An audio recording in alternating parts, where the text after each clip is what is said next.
చాలా పెద్ద ఒక కుంభవృష్టి అనుకోవాలా అలా పడింది.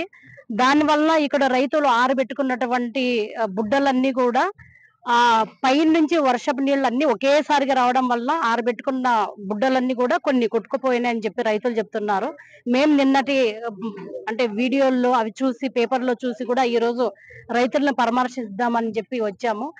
ఎమ్మెల్యే గారు కూడా ఇన్ఫర్మేషన్ ఇచ్చి చెప్పాము. ఇట్లా వెళ్ళండి అని చెప్పారు. ఎందుకంటే ఇక్కడ రైతులు మన ఆదోని మార్కెట్ యార్డ్ అనేది చాలా ఫేమస్. చుట్టుపక్కల ప్రాంతంలో ఈవెన్ కర్ణాటక రాయచూరు నుంచి వస్తుంటారు. తర్వాత ఎమ్గెన్నూరు నుంచి కొంతమంది, గుంతకల్లు, గుత్తి అన్ని చోట్ల ఈ సరౌండింగ్స్ అంటే డివిజనే కాకుండా మిగతా ప్రాంతాల్లో కూడా రైతులు ఇక్కడ మార్కెట్ బాగుంది, ఇక్కడ అమ్ముకుంటే మాకు లాభాలు వస్తాయని ఒకే ఒక ఉద్దేశంతో ఇక్కడికి వచ్చారు. బట్ నిజంగా దురదృష్టము, నిన్న జరిగిన సంఘటన మాత్రం చాలా దురదృష్టకరమైనది. ఏ రైతు కూడా నష్టపోకూడదు. మేము గవర్నమెంట్ ఇప్పుడే సెక్రటరీ గారితో మేము మాట్లాడాము. నష్టపరిహారం వచ్చే విధంగా మేము కూడా కృషి చేస్తాం. వీళ్ళను కూడా అవి పంపిమని కూడా చెప్పాము. మేము కూడా అక్కడ పైన అధికారులతో మాట్లాడి వాళ్ళకు నష్టపరిహారం వచ్చే విధంగా కూడా కృషి చేస్తాం. బట్ భవిష్యత్తులో ఇలాంటివి జరగకుండా శాశ్వత ప్రతిపాదికలు తీసుకొని వచ్చి చేస్తే మేము కూడా ఎమ్మెల్యే గారు అయితేనేమి, కూటమిలో ఉండే మిగతా పార్టీ వాళ్ళందరం కూడా మేము సహకరిస్తామని సెక్రటరీ గారికి కూడా విన్నవించుకోవడం జరిగింది. బట్ సెక్రటరీ గారు ఇందాక మేమంతా చూసినప్పుడు ఒకటే అన్నారు, ఇక్కడ కమిషన్ ఏజెంట్స్ వాళ్ళు కూడా రైతులకు మీరు ఇన్ఫర్మేషన్ ఇవ్వండి, మేము కూడా ఇన్ఫర్మేషన్ ఇస్తాము, పచ్చి బుడ్లు తీసుకురావద్దండి అని చెప్పి చెప్తున్నారు.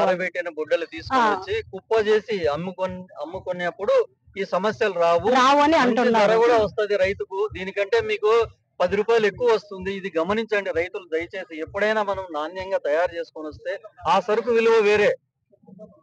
అంటే వాళ్ళు ఏం చేస్తున్నారు, ఎప్పుడు నష్టపోయేదానికి చేయడు. మీరు రైతులు అది గమనించండి దయచేసి. మేము అక్కడ పచ్చిది నాణ్యంగా తీసుకొని వస్తే దాని ధర దానికే ఉంటుంది. ఇది గమనించాలి. ఇంకోటి ఏమంటే ఇక్కడ సెక్రటరీ గారు ఏజెన్సీ వాళ్ళకి ఆల్రెడీ ఇన్ఫర్మేషన్ ఇచ్చాము. అదే విధంగా మేము పాంప్లెట్లు కూడా పంచుతున్నామని కూడా చెప్తున్నారు. బట్ రైతులందరికీ నేను ఒకటే మనవి చేసుకుంటున్నాను, దయచేసి అంటే ఎవరు నష్టపోకూడదు.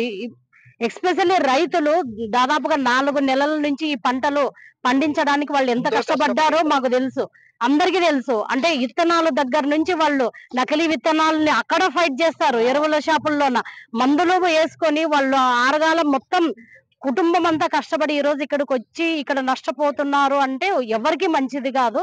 కమిషన్ ఏజెన్సీ వాళ్ళకు కూడా మేము ఒకటే విన్నవించుకుంటున్నాము. సెక్రటరీ గారు చెప్పారు, దయచేసి మీరు కూడా రైతులకి ఎండినవి తీసుకురావాల్సిందిగా మీరు కూడా ఇన్ఫర్మేషన్ ఇస్తే బాగుంటుంది. ఎందుకంటే ఇక్కడ వచ్చి ఆరబెట్టి అన్నప్పుడు దురదృష్టం, నిన్న జరిగిన సంఘటన అయితే చాలా దురదృష్టకరమైనది.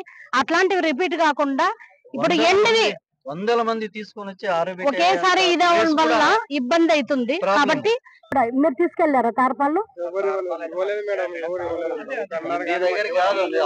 అనౌన్స్ ఆఫీస్కి వెళ్ళాలన్నమాట.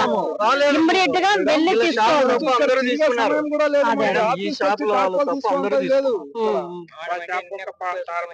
ఇంకోటి రైతులకి నేనేం విన్నవించుకుంటున్నానంటే, ఆఫీస్ లోన తార్పాలు కూడా అన్ని రెడీగా ఉంటాయి, మీకు కావాల్సినప్పుడు వచ్చి తీసుకెళ్ళండి అని సెక్రటరీ గారు చెప్తున్నారు. కాబట్టి దయచేసి ఫ్యూచర్ లోన మీరు, ఎందుకంటే కొంతమంది రేటు వస్తుంది మళ్ళీ పడిపోతుందనే ఉద్దేశంతోనే రైతులు తీసుకొచ్చి ఇక్కడ అమ్ముతున్నారు. బట్ కొద్దిగా ఎండితే బాగుంటుంది, లేకపోతే ఇలాంటి ప్రాబ్లమ్స్ వస్తాయని అంటున్నారు. మిగతా సమస్యలు ఉన్నాయి, అవి ఖచ్చితంగా ఎమ్మెల్యే గారు వచ్చిన తర్వాత మేమందరం, సారు, ఎమ్మెల్యే గారు, మిగతా టీం ఇది కూటమి సభ్యులందరూ కూర్చొని అసలు ఏం చేయాలి శాశ్వతంగా